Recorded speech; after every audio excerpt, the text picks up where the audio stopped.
A vontade interna sua é sempre escolher o pecado. Pende para o pecado, pende para o mal. É como se um carro está dirigindo e a direção dele tem defeito na direção, ele vai para um lado sempre, você tem que corrigir. O coração do ser humano é mais ou menos isso, ele pende para o pecado, sempre. Então você já se perguntou, se você pediu para o Pai te converter, antes da sua regeneração, antes do Pai te tocar e te regenerar, fazer você nascer de novo, você pediu para o Criador dos céus e da terra: Pai, me converta. Você estava lá na festinha, na balada, você estava lá, muitos adulterando, muitos nas noitadas, muitos fazendo lambança, vivendo na iniquidade. Você sabe o que eu estou falando, na sua vida passada de pecado, né? É antes da regeneração, vida passada antes da regeneração, essa vida, mas antes da regeneração. Você pediu para o Pai te converter? Foi você que pediu? Ou quando você se tocou, você já estava convertido? Sua vontade já tinha sido mudada.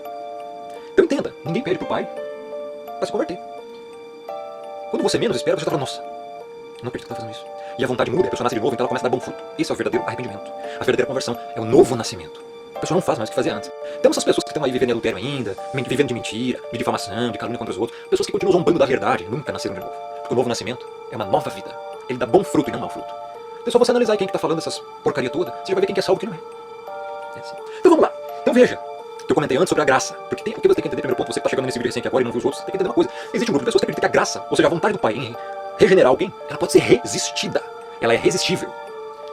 Aí eles interpretam de uma forma totalmente achista os textos bíblicos, por exemplo, Atos 7:51, que fala: vós sempre resistiu ao Espírito. Isso eu já abordei no vídeo passado. Se quiser ver, veio o vídeo passado. Não significa que você não é mais poderoso que o Pai, que é capaz de resistir. Ah, o Pai tá lá: por favor, né? Como se fosse: eu tô te implorando, por favor, se arrependa, tô te implorando, faz esse favor pra mim. Nossa, por favor, não, você tá indo pro lago de fogo, eu tenho que te respeitar, porque eu sou justo e bom, então não vou interferir no seu livre-arbítrio. Não é assim que funcionam as coisas, tá? O texto de Atos 7:51, eu já expliquei no vídeo passado, o discurso de Estevão, a pregação de Estevão, aos fariseus, que antes, os fariseus, os pais deles, faziam o que com os profetas? Matavam os profetas. Então, Estevão estava falando assim: a condição de vocês sempre foi rebeldia, intenção má, matar os profetas. Vocês não são salvos. É o que Estevão estava dizendo. Vocês não são convertidos. Vós sempre resistis ao Espírito, porque os profetas eram enviados para pregar para eles, lá em Jerusalém, lá em Israel. E o que os fariseus faziam? Resistiam. Isso não quer dizer que o ser humano aqui é um verme significante: eu sou mais forte que o Criador, resisto ao Espírito. O Espírito quer me converter e eu sou mais forte, vou resistir.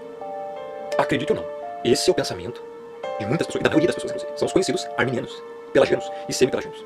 Cuidado. Isso é uma seita. Só que eles não se consideram como seita. Eles acham que o texto da Bíblia está dizendo isso. O Criador não pode interferir no meu livre-arbítrio. Quem é você? Você não é nada. Você é neblina que logo se esvanece. Só pó. Do pó viestes e ao pó retornarás. É só o que você é. Você não é nada. Os moradores da terra são para ti como gafanhotos, vai dizer isso. Você não é nada, amigo. Você é um inseto. Quem é você diante do Criador para dizer que você resiste à vontade dele? A graça dele, quando ele quer salvar, ele salva. Quando ele quer regenerar, ele está vendo o pecador indo pro lago de fogo, ele fala: não, esse aqui eu escolhi. Então ele escolhe, regenera, faz abrir os olhos e destampar os ouvidos, então ele crê. Então ele nasce de novo, se arrepende. Isso é um novo nascimento. Então não me venha com essas conversinhas fiadas de vós resistis, podemos resistir ao Espírito, o Criador não pode interferir no nosso livre-arbítrio, nossa vontade.